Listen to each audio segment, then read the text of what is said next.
Hello and welcome. I'm the Rambling Director, and if you're anything like me, then this month can only make you think of one thing.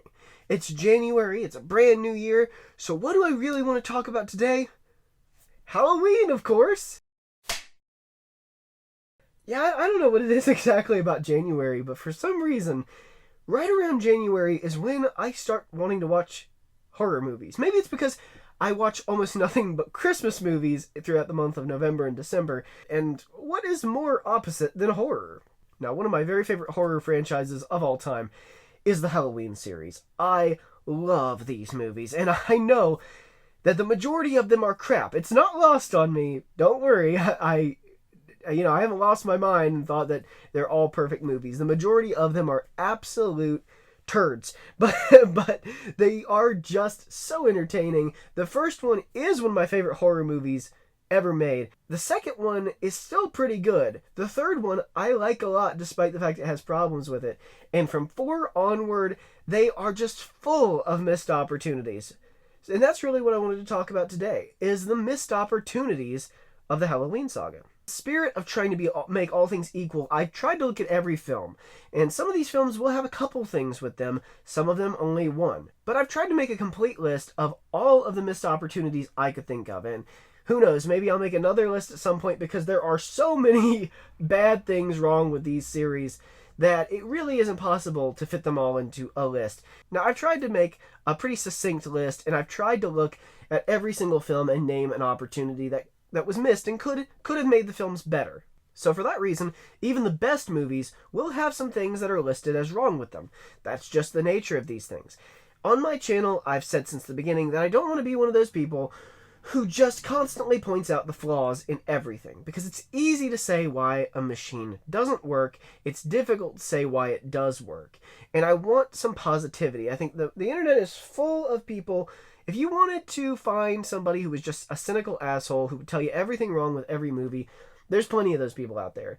What I want to do is talk about the positive aspects. And so instead of just telling you, oh, Halloween 6 sucks, or Halloween 6, the director's cut is better, or the producer's cut, sorry. That's a weird one, isn't it? Producer's cut versus director. You'd think the director would be... Anyway, who cares? So instead of just telling you everything that's wrong with these, I want to talk to you about the things that I think would have made them better. So let's, instead of just saying what's wrong with the machine, let's try to fix it. Film number 1, Halloween, the classic by John Carpenter. What could possibly be wrong with this movie? Honestly, just to be completely transparent, I've always thought the dialogue was the worst part of these movies. I think the only good parts in it are when Loomis is talking with the sheriff. Other than that, most of the dialogue sucks. And to be fair, it is hard to write all of this dialogue for teenagers and kids, especially when 2 of the teenagers are clearly in their late 20s, early 30s. You're trying to make a high school and elementary school character that can hold a movie. That's hard to do by itself. So I give John Carpenter credit. He really tried with that. But man, the dialogue is just inexcusably bad. Halloween 2. There's a grand idea for a subplot. How do you further a movie that is literally about the boogeyman? Well, you need to talk a little bit about maybe his origins to a degree. You would also need to sort of give a hint as to what is powering him and what may have caused all this. You can't just have the villain, never have anything learned about him, especially because the first one was pretty much an analysis of human evil. They find the word Samhain. Michael has written it in blood in a few locations, and you start to realize as Loomis unfolds this mystery, and I think the mystery actually is the best part of the film, that Michael is actually sort of an embodiment of this evil spirit that was something the pagans believed. It's a really good idea. The sad part, the missed opportunity really is that it goes nowhere, and it does not make any kind of logical sense, because the whole movie you're just wondering, what is Michael doing? He's at this hospital most of the time, but he just takes time to go to this elementary school and write the word Samhain on the chalkboard, and it comes across like it's really only done for the benefit of us, the audience. And you can't do that, man. That's not good writing, that's not good storytelling. But the idea was very good. And actually, I think it's great when you consider what Halloween 4 and 5 does with it. It's just a shame that we didn't get more build-up. We didn't get more investigation, exploration into this Sam Hain paganistic idea. What infected this child as a kid to turn him into Michael Myers. I would have loved to have actually seen where John Carpenter thought he was going with that. Another problem with Halloween Part 2 is that John Carpenter, for some reason, thought there needed to be more gore. And I understand some people love these slasher movies to have a lot of gore, but what made Halloween Part 1 so good and so scary is that a lot of the kills happened off-screen, they happened in very non-gory ways, or we just didn't see the gore, and it made the whole thing classier. It also helped ramp up the tension, because since we didn't see a lot of blood and gore, there wasn't as many buttons to release the tension, and gore releases tension because honestly, in slasher movies, and I think this is the reason why a lot of people love watching them, just for pure entertainment, not to be scared by them, they just find them entertaining, is because gore is kind of funny. I mean, look at the movie Sweeney Todd. Gore is just kind of funny sometimes. The kills were too over the top. There's just a lot of watching these random expendable people move around, and you're just waiting for them to get killed. You know it's coming, and eventually it does, and they just die in these ridiculous ways, like the doctor who has, or the nurse, sorry, who has the IV that is just slowly draining blood from her body, and you're just kind of sitting there wondering, what the hell is Michael doing this entire time? How does he have time to do all this? Halloween Part 3 is sort of a cult classic, and I do understand that there are problems with it. I've heard just about all of the problems, and the fact that it has nothing to do with Michael Myers doesn't make it good or bad. It's just different. That's not a point against it. Now, for those of you who don't know, or, who have seen Part 3 and you wonder, where's Michael Myers? Well, why did they go this route with it? Well, for those of you who don't know, the idea was that the Michael Myers storyline was done at the end of Part 2, and that Halloween Part 3 and onward, every single Halloween would be about a different Halloween-related story, all taking place on the 31st. The best modern comparison I can make is the Purge movies, where they're all different stories and different characters, but they happen on the same day of the year. It's called Halloween. It's not called Michael Myers. It's not called The Boogeyman. It's called Halloween. I thought that was a great idea. And I know some people say, but it's Halloween. You already made a sequel that followed Michael Myers. Well, I just think they had more of the story that they wanted to tell. And I don't think that was an issue. What I think was a missed opportunity was actually that because Halloween 3 was not very financially successful, and because of the critical backlash of people saying, where's Michael Myers? They nixed it. And I think that they should have continued it and just been very clear, stuck to their guns and said, we are not going back to Michael Myers. That is the missed opportunity. If they had just had the balls to say, no, listen, you're just going to have to get over it. If you don't come and see the next one, then fine, we can't make any more. But we're not making another Michael Myers movie. Michael Myers should have been dead at the end of Part 2. That's the missed opportunity. Halloween Part 4. I really like Part 4, and I think a lot of people like it probably more than it deserves. I think a lot of people see Part 4, and then they see the other ones, and then looking back at Part 4, they go, oh, you know what? Part 4 is pretty good, all things considered. But really, it's not that grand of a movie. But I do like aspects of it. Things that I feel were great ideas, and they should have just stuck with them. Now, for those of you who don't know, Halloween Part 4 introduces Jamie Lee Curtis's daughter. And of course, the character's name is also Jamie. Nice reference. She is, obviously, after the events of Part 2, going to be the niece of Michael Myers. So he is hunting her down and he wants to kill this child. It's an interesting idea. I overall like the premise. I think it could have been executed a lot better, particularly her foster sister, who is just...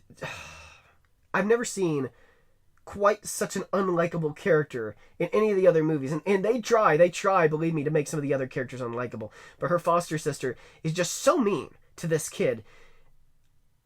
It's just ridiculous how mean this character is to this kid. And it's not like she's beating her up or anything. It's just the way she phrases things and the way she says things that makes it very clear that she does not want this kid to be there. So what's the missed opportunity?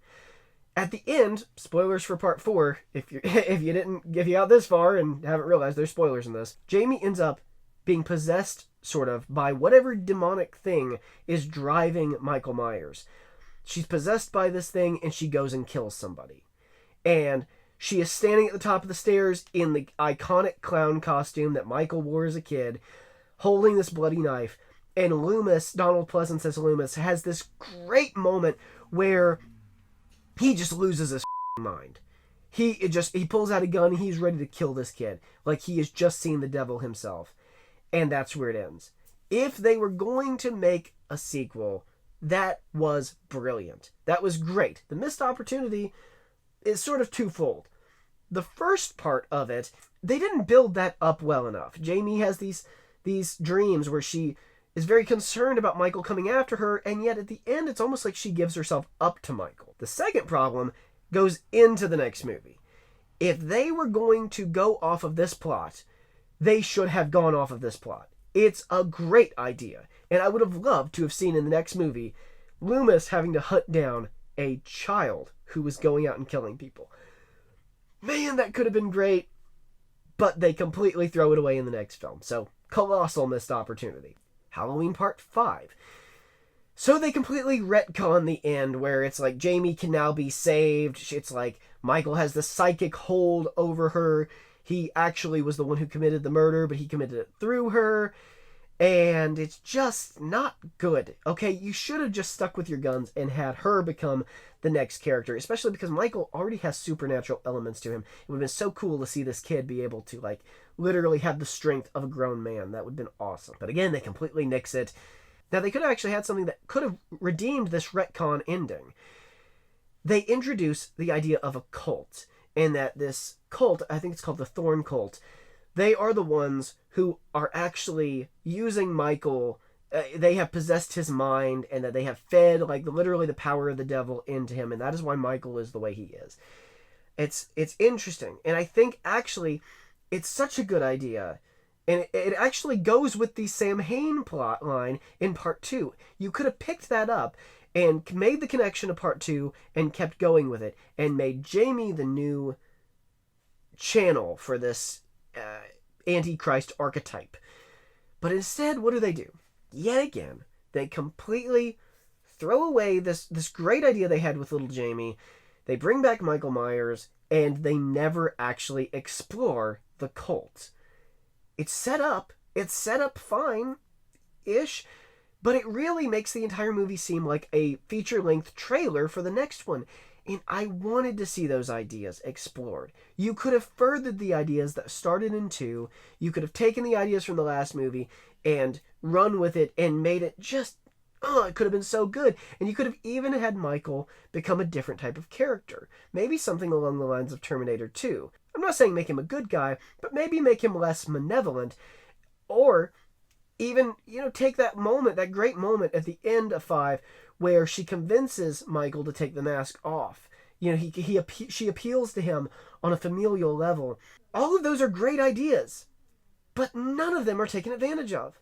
Part 6 has a similar issue where they finally start setting up the cult, the Thorn Cult.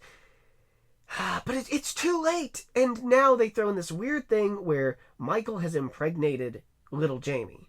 First off, ew. I know she's an adult in this one, but still, ew. Second off, Michael Myers having sex is so weird.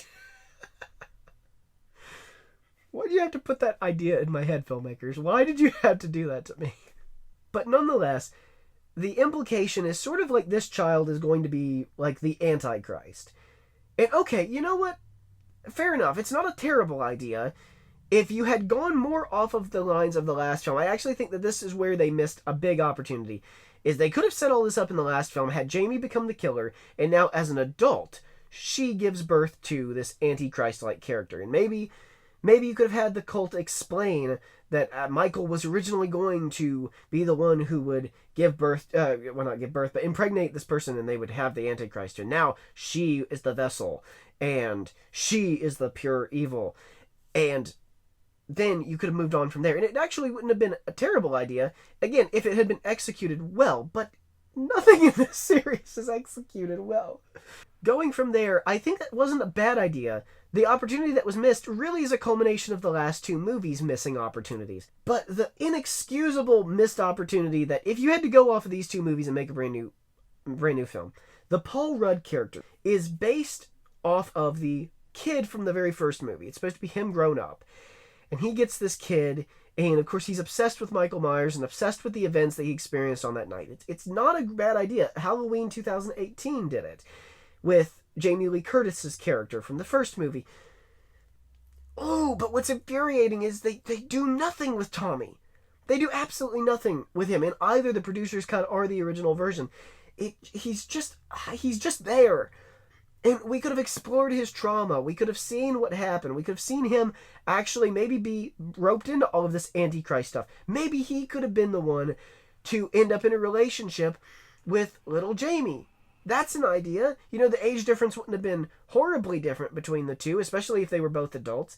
And so you could pull that off. And maybe he could be the father of this Antichrist baby, you know? But they completely throw all of that away. It's almost like they just picked up all these threads and they didn't know how to tie them together. And so some just kind of get left by the wayside and others actually have things done with them, but it's like you're tying them onto the wrong end, and I want it to be better. Now, I do want to clarify that I am just spitballing a lot of ideas for how things might have gone and how you could potentially use these ideas. There's lots of other ideas, and just because I'm saying that this is an idea doesn't mean I'm saying that it's a great idea or that it would have been a perfect, optimal outcome for these movies. But all I'm saying is you had ideas that you could have done more with. So even if you don't like the ideas that I'm spitballing here, just know that these are ideas that I think are better than the original, not necessarily ideas that I think are great ideas in and of themselves. Movie number 7, H2O. In Halloween H2O, we see that all of the last three movies have been retconned, completely out of existence. Little Jamie never existed. It is meant to be a direct sequel to Halloween Part 2. If you ever listen to Jamie Lee Curtis talk about this in interviews, she only agreed to do Halloween H2O as a direct sequel to Part 2 so that Michael could be killed off in an official way, and that would be the end of the saga. That's why she made it. She said that is why she made it. So what's the big opportunity that was missed? Well, first off, there's two for this one as well. The first one is that way too much emphasis is put on characters that have nothing to do with the story. Had this entire movie been fleshed out fully and the whole thing was just about Jamie Lee Curtis trying to move on with her life, she's joined the witness protection program and all of this stuff, she's finally found love, she's moving on, she has a son who was grown. If her son was in the background and it was just entirely about her, this actually could have been a great movie. But we have the weird security guy who is just, he's supposed to be the film's comic relief, but it's too much. It destroys every bit of the tone you're trying to build every time he's on screen. Her son is a main focus, and his friends. And listen, I get it. They're trying to say she's been very protective of him because of the events of that night, and she's suffocating him. And that would have been fine if it was just a side story. But that side story sidelines the entire movie throughout. And I'm not interested in him. I'm way more interested in Jamie Lee Curtis and what she is doing. I'm more interested in her love life. Oh, just a huge missed opportunity to have made this a great final movie. You could have fleshed it out and done so much with it, but nothing is done with it. Missed opportunity number 2 in H2O is this. Michael's death and the way Jamie Lee Curtis goes about it is great. I know some people have problems with it. I don't. I think it is a great ending. I think her stealing I think the fact that she knows he's not really dead and she steals that hospital truck. I think there's great suspense where she keeps looking back in the rearview mirror. Oh no, is he going to get up yet? Is he going to get up yet? And he just stays laying down for ages and ages and ages. But she knows he's going to wake up, and you know he's going to wake up. It's great suspense. I love when she flips him out of the front of the car and she, drives him down over the hill. I love when she nails him to that tree. I love that moment where he's reaching out to her, and you don't know, because of the nature of Michael's character. He's never done anything like it, but you know that Loomis is right. You know this guy is pure evil.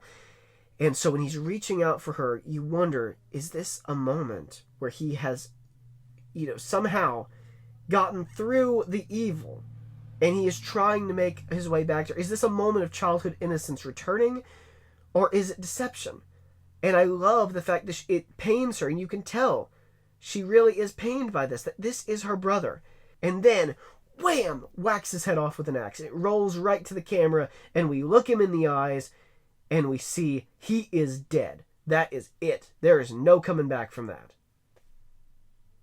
Except there was. And it's the stupidest way they could have brought him back. But the movie ends, and that should have been the ending. So the big missed opportunity, they had the opportunity to end it in a really, really hardcore, almost touching way. But they needed more money, I guess. Halloween Resurrection, by far, I think everybody agrees, the worst Halloween movie. It has this ridiculousness with a reality show sort of thing. It is a mess. Jamie Lee Curtis comes back again because she was so insulted with what they did with it that she said, listen, I'm not coming back for another one of these, so you write a scene in that movie where he comes in and kills me because I'm not coming back. Fair enough. Her death comes out of nowhere. But okay. Of course, there's the awful way they retcon the fact that he died in the last movie by, just sheer bullcrapping it. I mean, it's just the laziest writing I've ever seen to bring a character back to life. So what's the missed opportunity here? Well, actually, I think it might have been an interesting idea to have this one scene where Jamie Lee Curtis dies. She's put in an insane asylum because she stole the hospital van and she went off and killed. They say it was a medic. They say it was a paramedic and that Michael switched bodies. But I think, actually, Halloween Part 7 could have been quite good if we had picked up on the events of her life that had happened in the last movie, in H2O. And we should have seen her in an asylum and maybe going crazy. Now, she has actually killed Michael, but maybe she has these delusions. And we see all of these things, and like, she thinks he's come back, but nobody believes her. And suddenly people start turning up dead. Everybody's dying. But then at the end, we find out people really are dying, and actually maybe do sort of something similar with Jamie, where the spirit of Michael has transferred into her, and Jamie Lee Curtis is actually the one committing these murders. Again, not an optimal idea, not a grand idea. I think it would be purely functional just to have another movie, maybe end it in a way that's more heartbreaking. But it could have worked okay, and it would have been an alright ending, because in the end, Michael would still be dead. But as it is, they didn't do that. Number 9 actually is 2 movies. Halloween 1 and 2 by Rob Zombie. I actually think that these movies are okay. They're nothing special, they're nothing to write home about, but I think the first movie is okay. The second movie has aspects of genius, and everything else I do not like about it. The missed opportunity is actually that Halloween by Rob Zombie and Halloween 2 fixes a lot of plot holes. Halloween Part 2, less so. But I do think there are aspects that could have been great, like the idea that Loomis becomes just kind of an asshole. He's very jaded because of all the stuff that has happened. I like seeing the aftermath of the characters who were victims in any version. I think that's always done pretty well. A lot of missed opportunities with them, but nonetheless, something that you could have done quite a lot with. Having all of these characters seeing the aftermath of Halloween Part 1, and of course Michael coming back. The missed opportunity is that the before stuff, where we see Michael's childhood, is probably the best part of the movie, because it's something very different. It goes in its own direction. If he had done that with Part 2, when he's actually remaking the first film, I think the entire movie would have been better, because he would have just gone in his own direction and been his own thing. The worst parts of Halloween 1 by Rob Zombie is when it is remaking John Carpenter's film. It should have just been its own thing. Halloween Part 2, everything that involves Michael is a missed opportunity. And how they bring the characters from the first movie back is a missed opportunity, because I like the initial premise of Halloween 2 by Rob Zombie.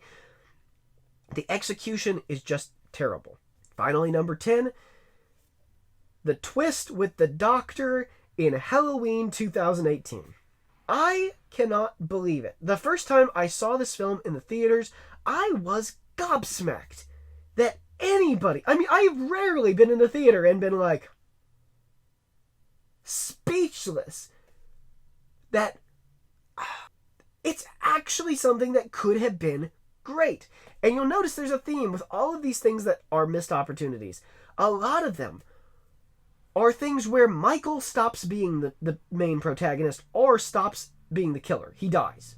I think the missed opportunity is that this doctor could have actually been a relatively good replacement for Loomis. Now, you'll never replace Donald Pleasance, but there is something that is genuinely good about the guy who plays him. I can't think of his name.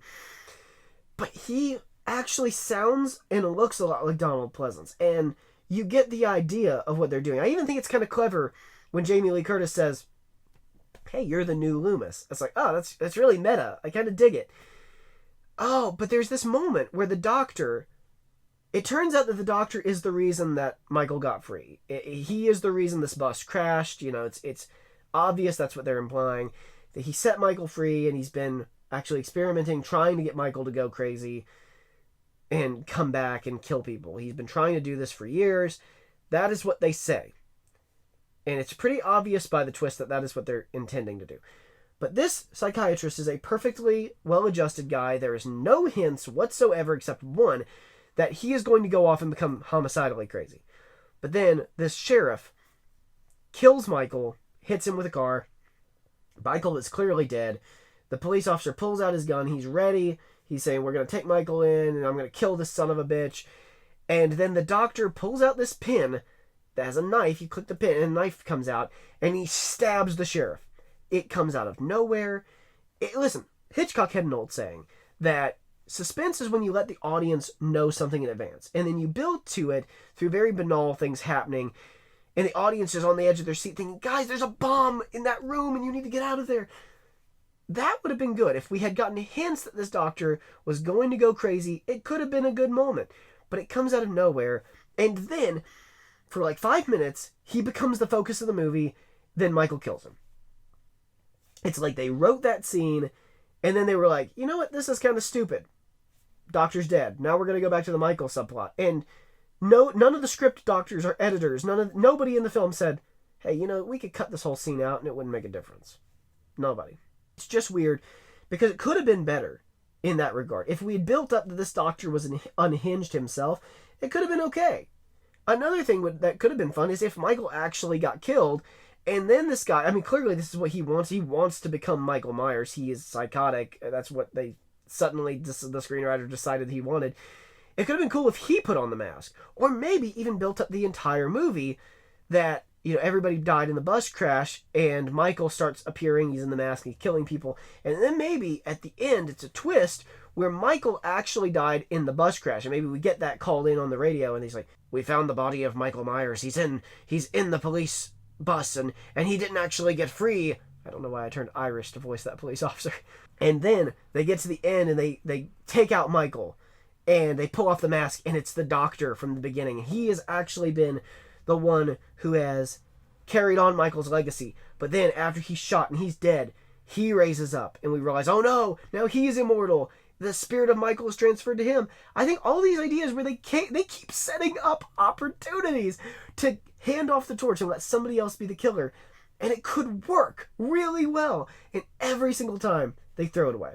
So that is my list of some of the top 10 worst missed opportunities in the Michael Myers saga. Again, not all grand ideas, not all optimal, not all things I would want to see happen, but using the ideas that clearly they wanted to have and use, I think that these are better things you could have done than the things they ended up actually doing. So that's all for today. Thank you for bearing with me. I know this was kind of long, but a lot of these movies bear further exploration because they're actually really great ideas, whether or not the execution was great. So thank you for bearing with me, and maybe next time I'll do something a little bit shorter.